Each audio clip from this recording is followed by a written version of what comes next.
Hello and welcome back to the channel. It's the Eradicator, and in this video we'll be talking about the roadmap progress as well as the latest PTU patch in Star Citizen. Let's go.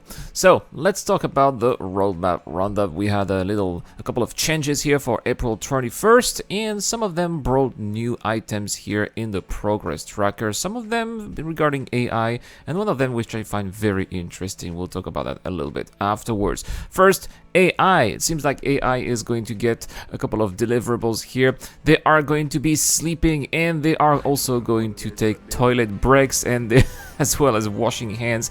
This is going to increase their hygiene values by also taking daily showers. We know that hygiene is going to be an important factor in Star Citizen in the future. You are going to have to watch out for that, otherwise maybe some NPCs will not be talking to you, or your reputation might decrease with some organizations which may be a little bit on the higher end of the spectrum and will require to take care of yourself. For example, we talked about how maybe Constantine Hurston will want you to dress up well and smell good when you see him, for example.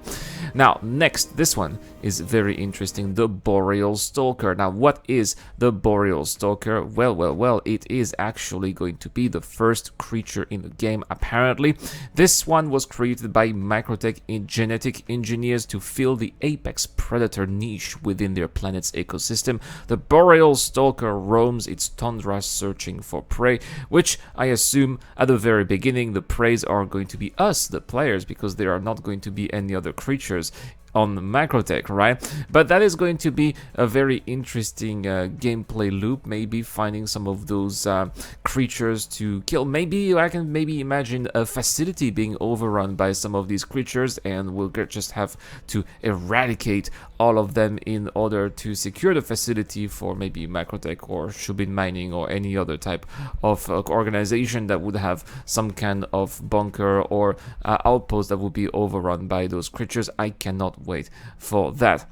They've also added the third-person camera V2, which is going to add extra support for ground vehicles. The camera will also fully disconnect during accidents for more cinematic crashes. I'm not sure this is something that we need on a regular basis. Maybe if you're into filming or maybe producing some kind of races, right? Perhaps.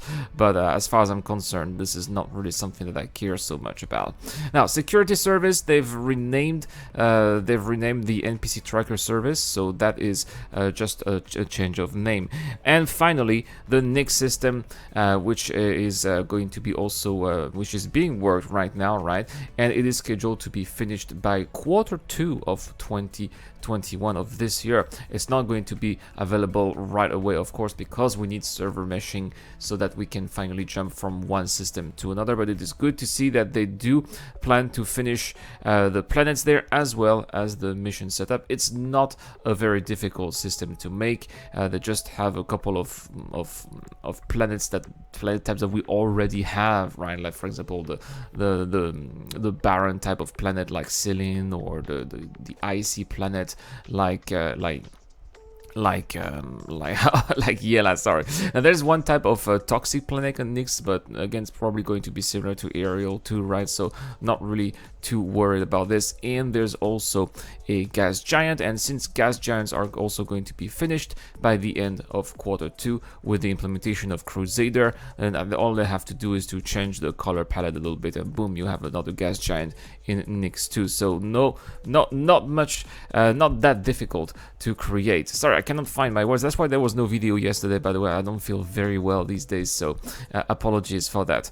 Also, they've removed option screen rework as well as the RSI Polaris.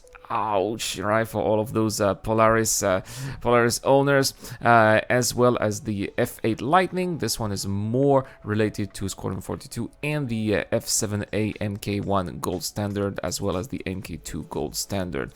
So if you were interested in those ships, well, we're gonna have to wait a little bit more.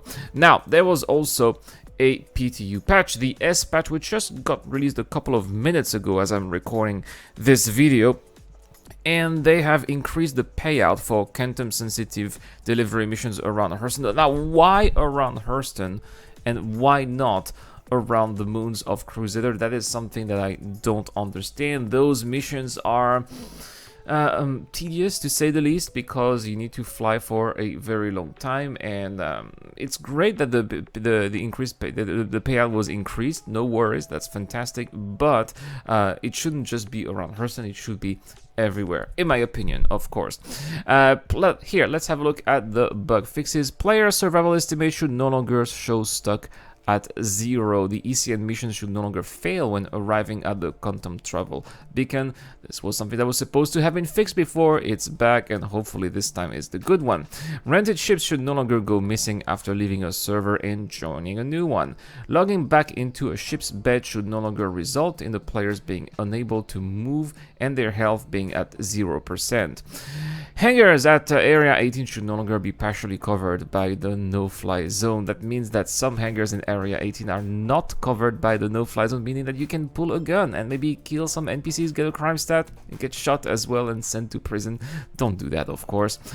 Port Olisar's monitored space should correctly expand to 20 kilometers around the station. The player should no longer fall through the Constellation personal lift when the Merlin is undocked. Automatic doors in ships should no longer stop working after interacting with beds and turrets while quantum traveling. The Reclaimer table model should now be correct. Seems like they had the wrong table. They had the wrong chairs. It's fixed. Now they're gonna have they had the wrong tables. It's fixed again. And if you have a Best in Show 2949 Caterpillar, it should no longer be missing from the PTU. With that comes one client crash as well as one server crash, but there are still some issues. The Eclipse spawns with canopy ladder open, as well as a broken enter and exit animation. So if you have an Eclipse, well, this current patch is kind of a bummer for you. Players can spawn facing the wrong way at the start of the match after dying in Arena Commander. The trolleys found in Area 18 hangars are clipping through the floor, which remove their functionality, if you cared, right? Next, we also have oh my gosh, this bug, guys. We cannot refuel or rearm at New Babbage. The service claims are unavailable again. There seems to be something wrong with those refuel mechanics at the landing zones, because they always seem to be bugged at some point, and the bugs always seem to be coming back. This is unfortunate. And clients may crash when loading a second player into Arena Commander. That's it, guys, for this patch. I will be trying it out tonight so that we can have some extra comments next time that we get some of the patch notes. Hopefully we get a release this week. It's been way overdue, guys. It is already April 22nd and it's still not released in the PU. At some point, we may release 3.13 at the same time as Invictus Launch Week, right? So we get the whole patch instead of having a 13.1. I don't know. It's starting to get a bit ridiculous, in my opinion. Anyway, you know that this month I got a giveaway. I'm giving away 2 Turmoil Cyclones MT. One for you guys, the subscribers of this channel, as well as one for the people who support me on Patreon and via the join button as well. This one here, you can get it via Discord. This is a Discord giveaway. But for the people who subscribe to this channel here, I have a question for you, and that is the giveaway question. Of course, are you excited about the survival mechanics in Star Citizen? Please let me know. As far as I'm concerned, I think that is great. If it is a little bit similar to what is in Kingdom Come Deliverance, you know, not too tedious, but you still need to think about it a little bit, that's fine. If it is like in Elite Dangerous, well, that's not so great, because I think that the suit in Elite Dangerous discharges very quickly, but that's not really what we're talking about here in Star Citizen, so that's kind of okay. I just think that it needs to be an afterthought that you must think about from time to time. If that's the case, then that's just okay. Alright, guys, well, I'll see you guys tomorrow for more content on the channel. We're gonna have an exciting spring report tomorrow. Jared is back with Inside Star Citizen. Let's hope that the episode is going to live up to the standards of the previous episode of this year, and I'll see you guys later.